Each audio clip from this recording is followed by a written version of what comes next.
मैं पवन विश्वकर्मा हूँ। वर्तमान में मैं दैनिक स्वतंत्र समय का सीहोर जिला ब्यूरो चीफ हूँ और इससे पहले मैं राज एक्सप्रेस में भी ट्रेनी रिपोर्टर सीहोर में रह चुका हूँ। हरी भूमि में भी रह चुका हूँ।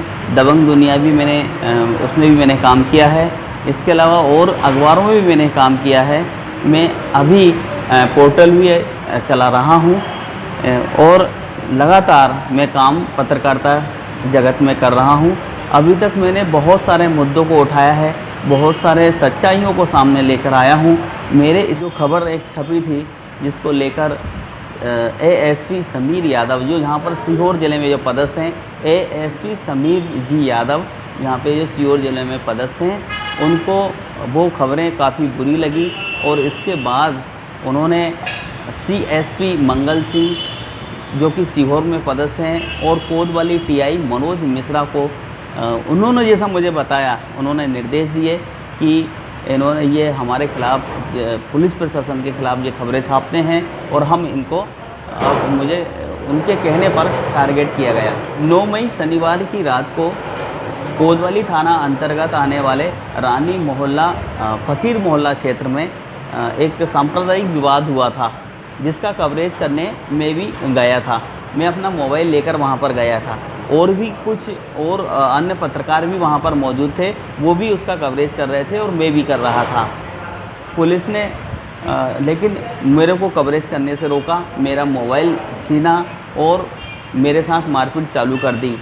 उस वक्त वहां पर एएसपी समीर यादव, कोतवाली टीआई मनोज मिश्रा और सीएसपी मंगल सिंह के अलावा सामने ही मुझे नीचे पटक कर बंदूक की वट से, पाइप के जो लठ होते हैं जो पुलिस के पास होते हैं, उनसे भी मेरे मारा पीटा और मुझे घसीटा गया। मेरे लात जूते मेरे पूरे शरीर पे बरसाए गए, पूरे शरीर को मेरे को तोड़ दिया गया। मेरी गलती ये थी, जो एएसपी ने जब मुझे गाड़ी में से कोतवाली लेकर आ गए, इसके बाद जब एएसपी वहाँ पर पहुँचे, वहीं पर यहाँ के जो एसडीएम हैं आदित्य कुमार जी जैन, तहसीलदार जिया फातिमा भी वहाँ पर मौजूद थी। इसके अलावा अन्य पुलिस अधिकारी कोतवाली में मौजूद थे। इन सभी के सामने एएसपी समीर जी यादव ने बार बार कहा कि तू पुलिस प्रशासन के खिलाफ़ खबर छापता है, तेरी खबरों से हमें बहुत परेशानी है, और उन्होंने मुझे अनेक प्रकार की गालियां भी दी। इसके बाद उन्होंने एक जो उनका वाहन चालक जो है, पुलिस वाहन चालक, उसको भेजा, उसने मेरे साथ मारपीट की। सुनील नाम के एक आरक्षक ने भी मेरे को खूब मारा पीटा। जिसके बाद दूसरा जो आरक्षक था रात में, राकेश डाबर उसका नाम इस प्रकार से था, उसने भी और अन्य आरक्षकों ने भी मेरे साथ बहुत रात भर मार पिटाई की। उनका कहना यही था कि साहब के निर्देश है, हम आपको नहीं छोड़ सकते क्योंकि आप पुलिस प्रशासन के खिलाफ़ खबरें छापते हो। उस बीच वहाँ पर जो उपद्रव हुआ था उसके पूरे आरोपी भी मौजूद थे और वो बार बार उन पुलिसकर्मियों से कह रहे थे कि इनका विश्वकर्मा जी का, पत्रकार साहब का कोई दोष नहीं है, इनको आप नहीं मारें।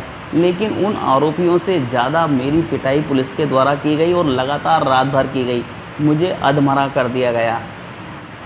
कोतवाली में पुलिसकर्मियों के मारपीट के बाद मुझे रविवार शाम तक बिठाए रखा गया। शाम को एसडीएम कोर्ट में मुझे पेश किया गया। मेरे ऊपर धारा 151 लगाई गई। उन उपद्रवियों के साथ ही मुझे जेल भेजा गया, जिसके बाद सोमवार की शाम को मुझे 50,000 रुपये की मूलचके पर मुझे छोड़ा गया। जबकि मैं बहुत ही गरीब व्यक्ति हूँ, गांव में जन्मा हूँ और झोपड़पट्टी में पला हूँ, सरकारी स्कूल में पढ़ा हूँ। यही मेरा दोष है। यही अभी मैं सर्जिकल वार्ड में भर्ती हूँ। यहाँ पर मेरा इलाज किया जा रहा है। यहाँ पर जो नर्स हैं, डॉक्टर्स हैं, वो बहुत अच्छे से मेरी केयर कर रहे हैं। मुझे कोरोना की महामारी से लड़ रहा है और जहाँ तक कि हमारे जो उप संपादक जी हैं सचिन जी नाथ, वो कोरोना पॉजिटिव हो गए हैं। अभी तक सच्चाई, जनता की आवाज़ को उठाने के लिए अनेक प्रकार की खबरें प्रकाशित की हैं और हमेशा जनता की आवाज़ उठाई है। जब तक मुझे न्याय नहीं मिलेगा, जब तक एएसपी समीर यादव और सीएसपी मंगल सिंह और टीआई मनोज मिश्रा के खिलाफ़ जब तक कार्रवाई नहीं होगी, जब तक मुझे न्याय नहीं मिलेगा, तब तक मैं अपनी लड़ाई जारी रखूँगा, भले ही मेरी जान क्यों ना चली जाए। मैं